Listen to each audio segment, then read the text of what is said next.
FM पौराणिक कथा में आपका हार्दिक स्वागत है।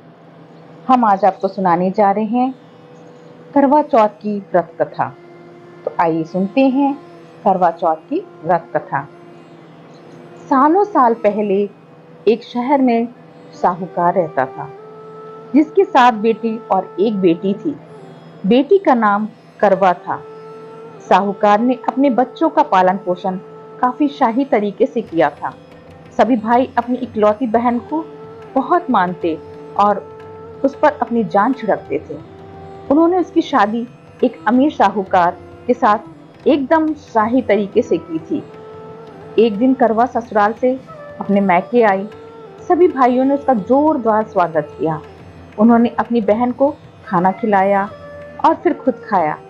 इसके बाद सभी एक साथ बैठकर बचपन की यादें साझा करने लगे।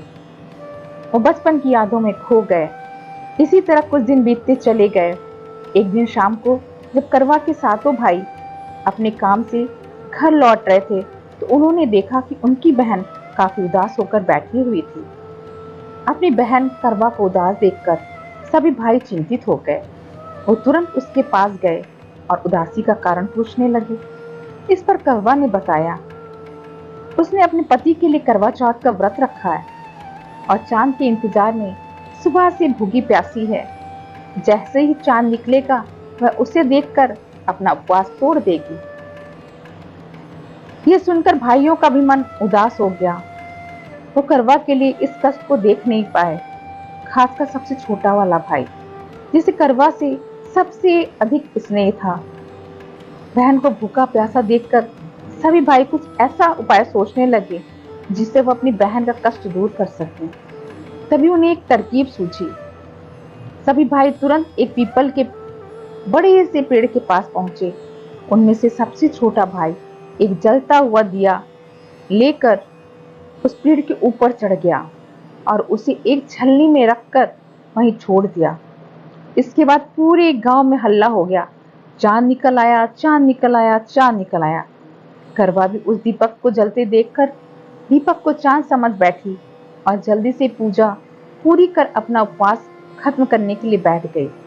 जैसे ही उसने खाने का पहला निवाला उठाया, उसकी नजर भोजन में पड़े बाल पर पड़ी। उसने तुरंत उस निवाले को अपने प्लेट से निकालकर दूसरी तरफ रख दिया। इसके बाद उसने जैसे ही दूसरा निवाला मुंह में डाला, तभी उसके दांतों में एक कंकड़ आ फंसा। उसने झटपट उस निवाले को ही निकालकर प्लेट से बाहर रख दिया। इसके बाद उसने जैसे तीसरा निवाला मुंह में रखा, तभी उसे एक बुरी खबर मिली। करवा को पता चला अकस्मात उसके पति की मृत्यु हो गई। यह सुनते ही करवा पूरी तरह से टूट गई और जोर जोर से रोने लगी। कुछ समय बीतने के बाद उसे अपने पति की मृत्यु की सच्चाई का पता चला। उसे जानकारी मिली कि उसके भाइयों के कारण उसने दीपक को चांद समझ लिया था और अपने उपवास को तोड़ दिया था। इस वजह से देवता नाराज हो गए, उसके पति की मृत्युदंड की सजा सुनाई। सच्चाई का पता लगने के बाद करवा ने अपने पति का अंतिम संस्कार नहीं करने का प्रण लिया। देखते देखते साल बीत गए। करवा अपने पति के मृत शरीर के पास बैठी ही रही। वह रोज आना अपने पति के शव को साफ करती और वहां उगने वाली घासों को हटाती रहती। एक साल बाद फिर से करवा चौथ का पर्व आया। हमेशा की तरह महिलाएं इस व्रत को करने के लिए एक साथ जुटी। इसमें उसकी सातों भाभियां भी थीं। शाम के समय पूजा समाप्त करने के बाद जब करवा की सभी भाभी उसके पास पहुंची, तो उन्होंने करवा को आशीर्वाद मांगने को कहा। इस पर करवा ने सभी से एक एक करके अपने पति को जीवित करने का वरदान मांगा। करवा की यह मांग उनकी भाभी पूरी नहीं कर सकती थी। उन्होंने करवा को समझाया, लेकिन करवा एक ना मानी। फिर उसकी एक भाभी ने बताया, उसके छोटे भाई की वजह से ऐसा हुआ, तो उसकी छोटी भाभी ही इस स्थिति को ठीक कर सकती है। यह सुनकर करवा अपनी छोटी भाभी के पास गई और पैर पकड़कर रोने लगी। मेरे पति को जीवित कर दो, और ये आशीर्वाद मांगने लगी।